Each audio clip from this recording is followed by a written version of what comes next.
Hello welcome dear students, this is doctor Hadi here from basic pharmacology. आज का topic है drug distribution, कि drug किस तरह डिस्ट्रीब्यूट करते हैं बॉडी में और इसके साथ क्लिनिकली क्या इंपॉर्टेंस है जो आज मैं आपके साथ बताने जा रहा हूँ, आपके साथ शेयर करने जा रहा हूँ।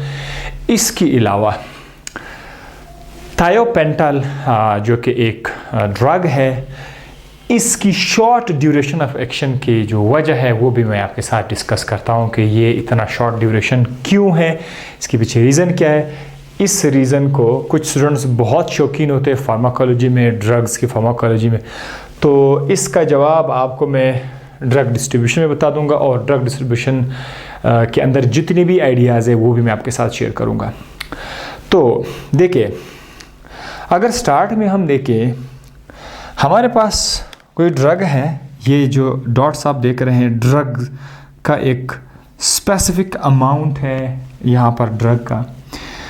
जब ये ड्रग आपके ब्लड में आ जाता है, दिस इज़ योर ब्लड। अब ब्लड में आने को हम क्या बोलते हैं? एब्जॉर्प्शन। मुख्तलिफ, अगर बाज़ औक़ात 90% ड्रग आ जाएगा तो बाज़ औक़ात 70% ड्रग आ जाएगा, यहाँ तक आने में कामयाब हो जाएगा। इससे हमारा कोई लेना देना नहीं, क्योंकि एब्जॉर्प्शन पर ऑलरेडी मैं एक लेक्चर दे चुका हूँ, ड्रग एब्जॉर्प्शन पर। तो काम यहाँ से स्टार्ट करते हैं।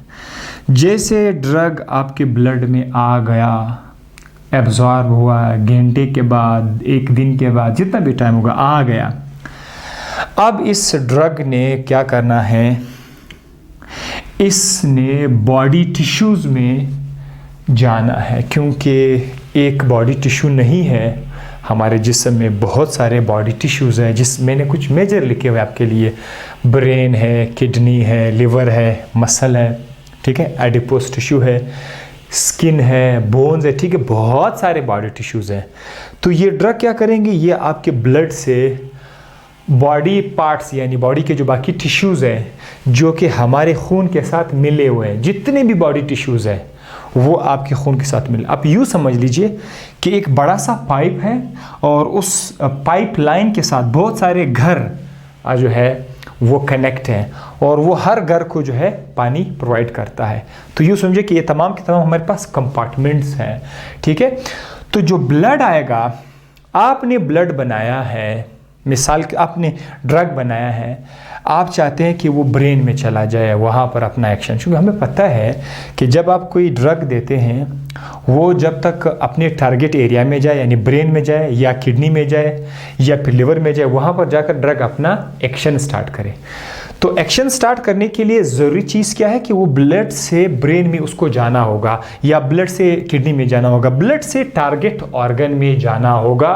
टारगेट ऑर्गन के अंदर उसको सेल मिलेगा, ये सेल के अंदर जाकर रिसेप्टर के साथ मिलेगा, वो अलग सी दुनिया है, वो अलग से। तो ये है distribution, this is distribution from the blood to the tissue.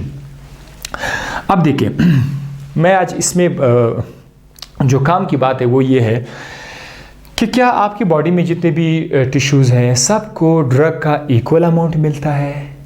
एक। नंबर 2, क्या ड्रग सिर्फ वहीं पे जाएगा जहां हम चाहते हैं? तो पहला सवाल कि जो ड्रग है वो मुख्तलिफ टिश्यूज़ में मुख्तलिफ अमाउंट में जाएगा, मतलब बाज़ टिश्यू में कम जाएगा, बाज़ टिश्यू में ज़्यादा जाएगा, बाज़ टिश्यू में दरमियाना जाएगा। तो ड्रग की डिफरेंट मिकदार डिफरेंट टिश्यूज़ में चला जाएगा, ये पहला। दूसरा, क्या हमारा ड्रग हमारी मर्ज़ी के मुताबिक जो ऑर्गन है जहां हम इसको ले जाना, क्या वहां पे जाएगा या फिर ये दूसरे टिश्यूज़ में भी चला जाएगा? तो उसका जवाब ये है कि ड्रग आपका टारगेट, मिसाल के तौर पर आप ड्रग को ब्रेन में ले जाना चाहते हैं, तो ब्रेन के साथ साथ ये भी हो सकता है कि वो बाकी टिश्यूज़ में भी चला जाए, ठीक है। तो ये एक बहुत ही रिवोल्यूशन होगा अगर कभी इस तरह से हमारे पास आ जाए कि हम ड्रग जब ब्लड में लाएं तो वो हम जहाँ चाहते हैं, सिर्फ ब्रेन में है तो ब्रेन में जाएगा, किडनी में तो किडनी में जाएगा, लेकिन ऐसा नहीं होता। ड्रग ने बाकी टिश्यू में भी डिस्ट्रीब्यूट होना है, ठीक है। तो ये आपके 2 सवाल का जवाब। अब पहले सवाल की तरफ दोबारा आते हैं। पहला सवाल ही आज का टारगेट है कि क्यों ऐसा होता है कि ड्रग जो है, बल्कि मेरा सारा लेक्चर इसी पर होगा कि ड्रग एक टिश्यू में इसकी अमाउंट कुछ और होगी, दूसरी टिश्यू में इसकी अमाउंट कुछ और होगी, जिसको मैं बोलते हैं डिफरेंसेस बोलते हैं, वेरिएशन। ये सारा लेक्चर इस पर है कि वाई वेरिएशन इज कॉज्ड। तो इसकी मैंने आपके लिए यहाँ पर लिखा हुआ है number 1 because of the different, इसकी वजह क्यों एक टिश्यू में डिफरेंट है दूसरे में कम है, इसमें ज़्यादा है कम है, बिकॉज ऑफ डिफरेंट प्रॉपर्टीज़। जो भी ड्रग आप यूज़ करते हैं हर ड्रग अपना अपना अपना प्रॉपर्टी है, अपना स्ट्रक्चर है, तो इसीलिए वो आपके जिस्म में जाकर मुख्तलिफ टिश्यू में मुख्तलिफ अंदाज से मूव करेंगे अमाउंट के लिहाज से। और दूसरा है टिश्यू एफिनिटीज़। हमारी बॉडी के अंदर जो डिफरेंट टिश्यूज़ होते हैं, एक टिश्यू हो सकता है ड्रग के लिए अच्छी एफिनिटी रखता हो, एफिनिटी मतलब उसके साथ उसको अपने साथ लेने की सलाहियत। मिसाल के तौर कुछ ऐसे ड्रग होते हैं जो लिपिड में बहुत ज़्यादा ज़बरदस्त तरीके से सॉल्युबल होते हैं, तो जैसे कि एडिपोस टिश्यू आपका जो है, इसमें जो भी ड्रग है लिपोफिलिक ड्रग्स होते हैं, यानी जो लिपिड्स में सॉल्युबल होते हैं, वो इसके साथ बहुत ज़बरदस्त एफिनिटी रखते हैं। लेकिन जो लिपोफिलिक ड्रग्स होते हैं वो ब्रेन के साथ फिर अच्छी एफिनिटी नहीं रखेंगे, तो ऐसी एफिनिटीज़ डिफरेंट होंगी। ठीक है, this is second, tissue affinity. ये दो बातें आज हम बार बार डिस्कस करेंगे, इसके अलावा एक और बात भी मैं आपको के साथ शेयर करूंगा। ठीक है, अच्छा जनाब, तो यहाँ पर अब मैं क्या करता हूँ, मैं इन ड्रग्स को ब्लड से ब्रेन की तरफ लाता हूँ। एक तो आप लोगों ने सुन ली, यहाँ पर एक तीसरी चीज़ भी मैंने लिखी हुई है, blood flow proportion of blood. ये यहाँ पर आप देख सकते हैं, ब्लड फ्लो का एक भी बहुत बड़ा किरदार है, क्योंकि हमारे जिस्म में जो टिश्यूज़ हैं उनमें से बाज़ टिश्यू बहुत ज़्यादा ब्लड को रिसीव करते हैं, बाज़ टिश्यू बहुत कम ब्लड को। जैसे कि मैंने जो डायग्राम लिखे होते हैं, लिखा हुआ है ये जो डायग्राम, ब्रेन क्या करते हैं, रिसीव मोर ब्लड, ब्रेन बहुत ज़्यादा ब्लड को रिसीव करते हैं, और इसीलिए मैंने इसका जो पाइप है वो आपके लिए बड़ा करके लिखा हुआ है। किडनी भी बहुत ज़्यादा ब्लड रिसीव करते हैं, लिवर भी बहुत ज़्यादा ब्लड रिसीव करते हैं। तो लिवर के लिए भी मैं क्या करूँगा, एक बड़ा सा पाइप जो है मैं यहाँ से ड्रॉ कर लेता हूँ। लेकिन ये जो आपका एडिपोज टिश्यू है, दिस वन एडिपोज टिश्यू, ये जो है इस बॉडी में इस तरह के भी टिश्यूज़ हैं जो बहुत कम ब्लड रिसीव करते हैं, उनकी तरफ ब्लड सप्लाई बहुत कम है। ठीक है, तो इसके लिए मैं क्या करूँगा, इसके लिए मैं पाइप को जो है बड़ा नहीं लिखूँगा बल्कि छोटा सा पाइप लिखूँगा, ताकि आपको पता चले कि एडिपोज टिश्यू को जो है बहुत कम ब्लड मिलता है। इसी तरह आपका जो स्किन है उसको भी बहुत कम ब्लड मिलता है। ठीक है, ब्लड फ्लो रेट आप कह सकते हैं, क्या फ्लो रेट। तो ये बात भी आप ज़हन में रखें कि बाज़ ऑर्गन्स की तरफ ब्लड फ्लो ज़्यादा है, बाज़ ऑर्गन की तरफ ब्लड फ्लो कम है। अब देखिए, अब आपके पास जो ड्रग है वो तो ब्लड के अंदर है, तो किस टिश्यू में ज़्यादा ड्रग जाएगा, किस टिश्यू में कम ड्रग जाएगा, ये डिपेंड करता है ब्लड फ्लो के ऊपर। वो दो चीज़ें तो मैं ऑलरेडी आपके साथ में डिस्कस कर चुका हूँ, दोबारा भी आएगा। लेकिन ये थर्ड बात जो आप देख रहे हैं वो है रेट ऑफ ब्लड फ्लो। जिस तरफ ज़्यादा ब्लड जाएगा, जैसे कि ब्रेन है तो ब्रेन में ज़्यादा ड्रग आएगा। तो ठीक है, तो यहाँ पर मैं जस्ट आपकी आसानी के लिए ज़्यादा डॉट्स लिख रहा हूँ कि ब्रेन में चूंकि मोर ब्लड आ रहा है, यहाँ पर मैं लिख लेता हूँ ब्रेन की तरफ क्या है, मोर ब्लड फ्लो, या आप कह सकते हैं ब्लड का जो फ्लो रेट है वो बहुत ज़्यादा है, ये निशान लिख दो, मोर ब्लड फ्लो रेट। तो इधर ज़्यादा आ सकते हैं, किडनी में भी ज़्यादा आ सकते हैं। क्यों ज़्यादा आ सकते हैं? क्योंकि इसका फ्लो रेट ज़्यादा है। लिवर में भी ज़्यादा आ सकते हैं क्योंकि इसमें ये फ्लो रेट ज़्यादा है। ठीक है, और जिस टिश्यू में फ्लो रेट कम है उसको फिर ब्लड कम मिलेगा। तो यहाँ पर मैं आपके लिए डॉट्स को छोटे छोटे करके लिख लेता हूँ ताकि आपको पता चले कि ये जो है इसमें चूँकि ब्लड फ्लो कम है तो इसमें कम ब्लड आ रहा है। ये डिस्ट्रीब्यूशन के अंदर ये स्टूडेंट को ये समझना लाजमी है कि जो हमारे पास ड्रग्स होते हैं वो एक ऑर्गन में ज़्यादा जाएंगे, दूसरे ऑर्गन में कम जाएंगे। डिफरेंस आ गया कि नहीं आएगा? रीज़न क्या है? Blood flow rate. ठीक है, rate of blood flow. Okay, यहाँ तक बहुत आसान था स्टूडेंट को समझाना। इसके बाद टेक्निकल चीज़ क्या है वो अभी मैं आपको बताऊंगा। कहता है कि बाद में ये शुरू में जैसे ही ब्लड में अपने ड्रग डाला, इन द बिगिनिंग स्टार्ट की सर्कुलेशन में एकदम से ऐसा हो जाता है, लेकिन ऐसा भी नहीं है कि बस ये ड्रग इधर आ गए और इधर रुक गए, नहीं।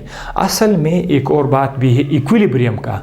इक्विलिब्रियम का मतलब ये है इक्विलिब्रियम का मतलब ये है कि जो ड्रग यहाँ से ब्रेन में आ रहे हैं, ठीक है, ये निशान मैं इस तरह लिख रहा हूँ, ब्रेन की तरफ जो ब्लड ड्रग आ रहा है, उसी ब्रेन से कुछ ड्रग वापस जो है वो आपके ब्लड में आ रहा है।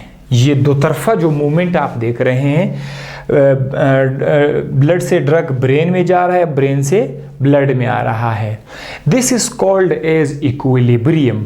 इक्विलिब्रियम का मतलब ये है कि जब ये इक्विलिब्रियम इस्टेब्लिश्ड हो जाए, स्टार्ट में इस्टेब्लिश नहीं होता, जैसे ये इस्टेब्लिश हो जाए, ब्रेन के अंदर या ब्लड के अंदर ड्रग की मिकदार में कमी बेशी नहीं होगी। कैसे?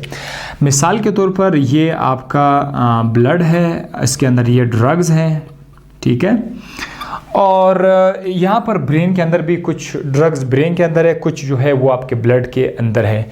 इक्विलिब्रियम का मतलब ये है कि अगर इस ड्रग में, ये जो ब्रेन के अंदर ड्रग है, अगर इससे एक दो ड्रग को मैं एलिमिनेट कर दूँ ब्रेन से, ब्रेन के अंदर ये टूट गए, निज़ाम ने उसको तोड़ दिए, मेटाबोलाइज हो गए, तो कमी होगी। इस कमी को पूरा करने के लिए ब्रेन से क्या आ जाएगा? ड्रग आ जाएगा, वापस इधर आ जाएगा। तो ये इक्विलिब्रियम का मतलब ये है कि उसको ठीक ठाक रखने के लिए ऐसा होगा। या फिर आप ऐसा भी कह सकते हैं कि अगर ब्लड से, ये आपका ब्लड है, ठीक है, अगर ब्लड और ब्रेन के दरमियान इक्विलिब्रियम इस्टेब्लिश हो चुका है, ड्रग ब्रेन की तरफ जा भी रहा है, ब्रेन से आ भी रहा है, इक्विलिब्रियम इस्टेब्लिश्ड है, आप डिस्टर्ब कर दो, अगर ब्लड से कुछ ड्रग कम हो जाए, मतलब या तो वो ड्रग कहीं और पे चला जाए, किसी दूसरे ऑर्गन में चला जाए, या डायरेक्ट जो है वो एलिमिनेट हो जाए ब्लड से, यानी लिवर के अंदर ये टूट जाए या ये किडनीज के थ्रू से निकल जाए, तो यहाँ पर कमी तो आ गई ना। तो ये जो कमी आ गई, क्योंकि पहले ये इक्विलिब्रियम एस्टेब्लिश था, अब इक्विलिब्रियम से जो कमी आ गई, इसको पूरा करने के लिए ब्रेन से जो है ड्रग वो वापस इधर आ जाएगा, यानी ये ऊंच नीच को वापस इक्वल करने के लिए हम कहते हैं इक्विलिब्रियम इस्टेब्लिश हो जाता है। ये इक्विलिब्रियम जो आपके ब्रेन और ब्लड के दरमियान इस्टेब्लिश हुआ था, इसी तरह का इक्विलिब्रियम आपके बाकी ऑर्गन्स में भी इस्टेब्लिश हो जाता है, ठीक है। तो इवन कि ये जो आपका एडिपोज टिश्यू है, इसके साथ भी और ब्लड के दरमियान भी इक्विलिब्रियम डिस्ट्रीब्यूशन होता है। तो ये बात मैं आपके साथ शेयर करना चाहता था इक्विलिब्रियम का, कि डिस्ट्रीब्यूशन में ड्रग जो है वो इक्विलिब्रेट करते हैं ब्लड और दूसरे टिश्यू के दरमियान, ठीक है। अब मैं इसकी तरफ आ जाता हूँ, थायोपेंटल की तरफ। देखिए, थायोपेंटल एक हमारे पास बारबिचोरेट है। बारबिचोरेट सिडेटिव ड्रग्स होते हैं जो कामनेस लाते हैं, या डिप्रेशन के लोगों को भी दिया जाता है, ठीक है, और साथ ही साथ इसको हम लोग एज एनेस्थीसिया में भी यूज़ करते हैं बेहोशी करने के लिए। थायोपेंटल जो है नहायत ही शॉर्ट एक्टिंग ड्रग है, नहायत शॉर्ट, मतलब इसका दौरानिया बहुत कम है, किसके मुकाबले में? पेंटोबार्बिटल के मुकाबले में, पेंटोबार्बिटल और थायोपेंटल का स्ट्रक्चर तकरीबन बहुत ज़्यादा मिलता जुलता है। थायोपेंटल पहले से पेंटोबार्बिटल पहले से मालूम था कि ये इसका एक्शन तकरीबन दरमियाना है, यानी इतना कम नहीं है, ठीक है, दरमियाना एक्शन है। आप उसको लॉन्ग एक्शन भी बोल सकते हैं इसके लिए, ठीक है। लेकिन थायोपेंटल का बहुत शॉर्ट एक्शन है। जब हमने इनकी स्ट्रक्चर को देखा, हमने जस्ट ये उम्मीद लगाई कि यार इसका स्ट्रक्चर इसके साथ मिलता जुलता है, थायोपेंटल का स्ट्रक्चर इसके साथ मिलता जुलता है, ठीक है। लेट्स सपोज ये थायोपेंटल का स्ट्रक्चर है, लेट्स सपोज यहाँ पर जस्ट एक CH3 है, और ये पेंटोबार्बिटल का स्ट्रक्चर है। ये ओरिजिनल स्ट्रक्चर नहीं, मैं आपको समझाने के लिए कह रहा हूँ। तो यहाँ पर उन्होंने क्या लगाया हुआ है? यहाँ पर उन्होंने जस्ट हाइड्रोजन लगाया हुआ है। तो दोनों का स्ट्रक्चर तकरीबन मिलता जुलता स्ट्रक्चर है। उन्होंने ये सोचा, साइंटिस्ट ने, कि थायोपेंटल लॉन्ग एक्टिंग होगा, क्योंकि पेंटोबार्बिटल जो है वो शॉर्ट एक्टिंग नहीं है। लेकिन जब हमने थायोपेंटल को दे दिया तो उसने शॉर्ट एक्शन शो कर दिया। उसकी रीज़न क्या है मैं अभी बताता हूँ। थायोपेंटल, इधर लिख लेते हैं, थायोपेंटल ये ड्रग जो था, इसको हमने जैसे ही एडमिनिस्टर कर दिया ब्लड में, तो ब्लड से, चूंकि ब्रेन का सप्लाई बहुत ज़्यादा है, पहले भी बता चुका हूँ, बहुत ज़्यादा अमाउंट में ड्रग जो है वो ब्रेन में आ गया, ब्रेन के अंदर आ गया, एकदम से एक्शन शो हुआ, अच्छा ज़बरदस्त एक्शन, क्योंकि बहुत ज़्यादा ब्लड ब्रेन के अंदर आ गया। अब जब ब्रेन के अंदर आ गया, ये ब्रेन के अंदर अगर स्टे करता, अगर ब्रेन के अंदर ये प्रोलॉन्ग टाइम के लिए स्टे करता तो एक्शन मज़ीद प्रोलॉन्ग हो जाता। लेकिन हुआ क्या, हमें पता है कि ड्रग जो है वो ब्लड और टिश्यू के दरमियान इक्विलिब्रियम करते हैं। सो यहाँ पर देखें, यहाँ पर हमारे पास एक और टिश्यू भी है, मैं बाकी टिश्यू कुछ जिक्र नहीं कर रहा इस बार, एडिपोज टिश्यू भी है। ये जो थायोपेंटल है ये बहुत ज़बरदस्त लिपोफिलिक है। लिपोफिलिक क्या मतलब है लिपोफिलिक का, कि लिपिड जो बहुत ज़्यादा सॉल्युबल है। तो ये जो थायोपेंटल है ये स्टार्ट में तो बहुत कम आया था, स्टार्ट में तो ब्लड फ्लो इधर बहुत कम है तो बहुत कम आया था, ठीक है हम लोग मान लेते हैं। लेकिन थायोपेंटल की जो लिपोफिलिक खूबी है, इधर लिपिड बहुत ज़्यादा है, एडिपोज टिश्यू है यार, लिपिड है। तो क्या हुआ कि यहाँ पर ब्लड एक्यूमुलेट होना शुरू, क्योंकि वो छोड़ नहीं रहा था। आमतौर पर होता क्या है कि ब्लड जो वापस ड्रग ब्लड में आता है, लेकिन इसकी इतनी ज़्यादा एफिनिटी स्ट्रांग है कि जैसे जैसे ब्लड आता गया यहाँ पर इस टिश्यू ने उसको वो पकड़ता रहा, ड्रग को ब्लड में जाने नहीं देता था। तो यहाँ पर जो ड्रग था वो अब ज़्यादा होने वाला लगा। पहले स्टार्ट में ड्रामा कुछ और था, बाद में ड्रामा कुछ और हुआ। यानी स्टार्ट में एडिपोज टिश्यू में ड्रग कम था, ब्रेन में बहुत ज़्यादा था। After some time adipose tissue में ड्रग, वही जो थायोपेंटल है, थायोपेंटल जो है वो यहाँ पर बहुत ज़्यादा हो गया। क्यों? क्योंकि ये ड्रग को अक्यूमुलेट कर रहा है, इसकी एफिनिटी बहुत ज़्यादा है। थोड़ी बहुत आ रही थी लेकिन उसको पकड़ रहा था, थोड़ा ड्रग आ रहा था उसको पकड़ रहा था। ये जो ड्रग इस एडिपोज टिश्यू के अंदर आ रहे हैं, इसने क्या किया, इसने ब्लड में, ये जो आपका ब्लड है, ब्लड के अंदर जो थायोपेंटल पड़ा था, जिसने अपने आप को इक्विलिब्रिएट किया था ब्रेन के साथ, बाकी वो ब्लड में इसकी कमी होगी। तो ब्लड में जब ड्रग की कमी हो जाती, मैंने कहा था अब इक्विलिब्रियम तो डिस्टर्ब हो गया कि नहीं हो गया, ये ब्लड में थायोपेंटल की कमी हो गई। तो ये इक्विलिब्रियम जो पहले एस्टेब्लिश हुआ था वो डिस्टर्ब हुआ। उसके लिए क्या हुआ कि ब्रेन के अंदर जो ड्रग है उसको आना पड़ा। इक्विलिब्रियम का तो मतलब ही यही है कि जब यहाँ पर वो कम हो जाएगा तो वो फिर ब्लड में आ जाएगा। सो वो सारा का सारा जो ब्लड है वो ब्रेन से जस्ट इक्विलिब्रियम को इक्विलिब्राइज करने के लिए ब्रेन से थायोपेंटल को आना पड़ा वापस। तो एज ए रिजल्ट ब्रेन में थायोपेंटल की कमी हो गई। तो एकदम से ब्रेन में थायोपेंटल की कमी हो गई, जिसकी वजह से वो जो थायोपेंटल का जो असर है वो तो ब्रेन में जाने पर ही था। तो ब्रेन से वापस ड्रग आया तो उसका असर भी उसी वक्त ख़त्म हो गया। और ये रीज़न था कि ये ब्लड में आया। अब जाहिर है ब्लड में जो ड्रग थायोपेंटल आ गया, इसने जाना कहाँ पर है, इसने एडिपोज टिश्यू में जाएगा। बिल्कुल ऑफ कोर्स इसमें से कुछ जो है स्केलेटल मसल में भी जाएगा, इस तरह बात नहीं है। जो ड्रग ब्लड में आ रहा है बाकी टिश्यूज़ में भी जा रहा है, लेकिन ब्रेन के अंदर जो एक बहुत ज़्यादा अमाउंट पहले चला गया था वो वापस कहाँ पर आ गया, ब्लड से, और ब्लड से बाकी टिश्यूज़ में चला गया, जिसकी वजह से थायोपेंटल एक शॉर्ट नहीं अल्ट्रा शॉर्ट एक्शन हो, यानी बहुत कम दौरानिया का ड्रग साबित हुआ। इसके मुकाबले में पेंटोबार्बिटल ऐसा नहीं करता, वो इतना ज़्यादा लिपोफिलिक नहीं है जितना कि ये पेंटोबार्बिटल है। एक और बात भी मैं आपको बताता चलूँ, इस प्रोसेस को क्या कहते हैं जिसकी वजह से ड्रग एक टिश्यू में उसकी अमाउंट बढ़ गई, दूसरे टिश्यू में इसकी अमाउंट कम हो गई, शुरू में कुछ और था बाद में कुछ और था। This is called redistribution. This is called what?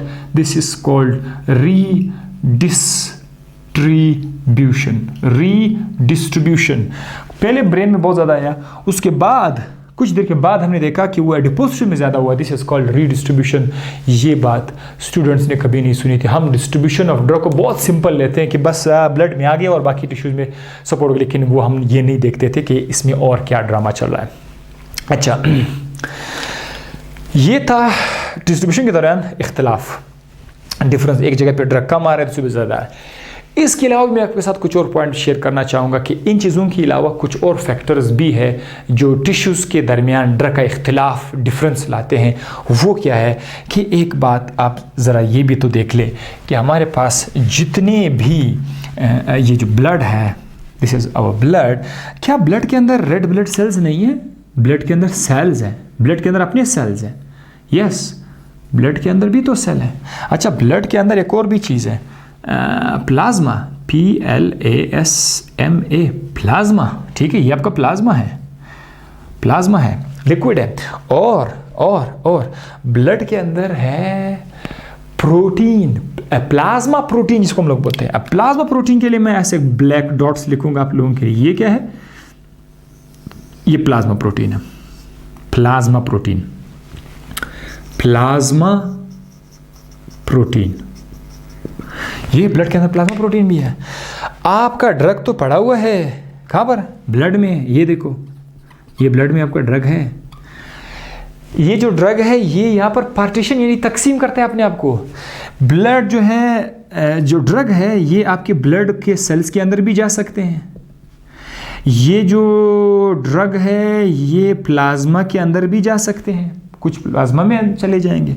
कुछ ड्रग क्या करेंगे? अटैच करेंगे, अपने आप को बाइंड कर देंगे। किसके साथ बाइंड कर देंगे? यहाँ पर कुछ खास किस्म के प्रोटीन, इसके अंदर प्लाज्मा प्रोटीन बहुत बड़ा रोल। इस पर एक लेक्चर में दे दूंगा, बाकायदा लेक्चर आ जाएगा, लेकिन आज नहीं, नेक्स्ट लेक्चर प्लाज्मा प्रोटीन के ऊपर होगा। प्लाज्मा प्रोटीन जैसे कि एल्बुमिन, वो ड्रग को अपने साथ क्या करते हैं? बाइंड कर देते हैं। तो ये जो ड्रग इधर आपकी ब्लड के अंदर ही जो है इसको रोक दिया गया है, इसको डिपॉजिट कर दिया गया है, ये भी इख्तिलाफ लाएगा कि एक तरफ ब्लड जो है कुछ और है, दूसरी तरफ ब्लड कुछ और है। तो ये फैक्टर्स भी आपके जहन में होने चाहिए कि ड्रग जो है वो ब्लड सेल्स के अंदर भी जा सकते हैं। ब्लड प्लाज्मा को देखो पार्टीशन हो गया, ड्रग यहाँ पे पड़ा था, कुछ प्लाज्मा में चला गया, कुछ सेल्स में चला गया और कुछ वो प्लाज्मा प्रोटीन साथ बाइंड होगा। अब ये डिपेंड करते हैं मुख्तलिफ ड्रग्स पर। बाज़ ड्रग्स प्लाज्मा प्रोटीन के साथ थोड़े अमाउंट में अटैच होंगे, बाज़ ड्रग बहुत ज़्यादा प्लाज्मा प्रोटीन के साथ अटैच होते हैं, बाज़ ड्रग ब्लड सेल्स में इंटर नहीं होंगे, बाज़ ब्लड सेल में इंटर होंगे। तो सारे फैक्टर्स को देखना पड़ेगा कि जब आप डिस्ट्रीब्यूशन की स्टडी कर रहे होते हैं वो हर ड्रग के साथ हमें ये देखना पड़ेगा।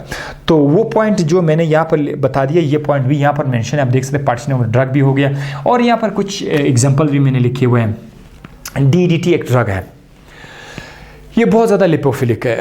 This is really very highly lipophilic, यानी ये कहते हैं ये इतना लिपोफिलिक है कि ये टिश्यू के अंदर जाकर महीनों तक रह सकता है, महीनों तक रह सकता है, यानी एक दिन में नहीं, महीनों तक रह सकता है। इसके मुकाबले में पेनिसिलिन बेचारा ये लिपोफिलिक नहीं है, ये बॉडी में जाकर अपना एक्शन शो करने के बाद ये जल्दी निकल जाता है बॉडी से वापस से, क्योंकि ये जो सॉल्युबल है, ये सॉल्युबल ड्रग है, ये इट इज़ नॉट लिपोफिलिक। तो जो लिपोफिलिक है वो स्टे ज़्यादा करता है और जो वाटर सॉल्युबल है वो निकलता जाती है। अब ये DDT पेनिसिलिन, इसका तो क्विनिन है। क्विनिन के बारे में कहा जाता है कि जैसे आप ब्लड के अंदर इंजेक्ट करते हैं क्विनिन को, क्विनिन का तकरीबन 100% सारा का सारा लिवर में चला जाता है, लिवर में अपने आप को डिपॉजिट कर लेते हैं और ब्लड के अंदर कुछ नज़र ही नहीं आएगा आपको। बहुत स्मॉल अमाउंट आपका ब्लड में नजर आएगा, लार्ज अमाउंट जो है वो लिवर के अंदर चला। तो ये हम देख रहे हैं कि मुख्तलिफ टिश्यूज़ का कैसे कैसे बिहेवियर है। कुछ ड्रग जो है वो ब्लड के अंदर बहुत ज़्यादा स्टे करते हैं, आगे नहीं जा रहे हैं। कुछ ड्रग जो है वो लिवर के अंदर स्टे कर रहे हैं ज़्यादा से ज़्यादा। कुछ ड्रग जो है वो ब्रेन के अंदर स्टे कर रहे हैं। कुछ ड्रग जो है वो आपका एडिपोस टिश्यू के अंदर स्टे कर रहे हैं। यानी मुख्तलिफ ड्रग्स मुख्तलिफ बॉडी पार्ट्स में कुछ ज़्यादा टाइम के लिए स्टे करते हैं, कुछ कम टाइम के लिए स्टे करते हैं। ये सब कुछ डिपेंड करता है ड्रग के स्ट्रक्चर पर। तो ये था आज का लेक्चर। आई होप आपको ये सारा लेक्चर समझ आ गया होगा। सी यू इन नेक्स्ट वीडियो। अपना बहुत सारा ख्याल रखिएगा। अल्लाह हाफिज़।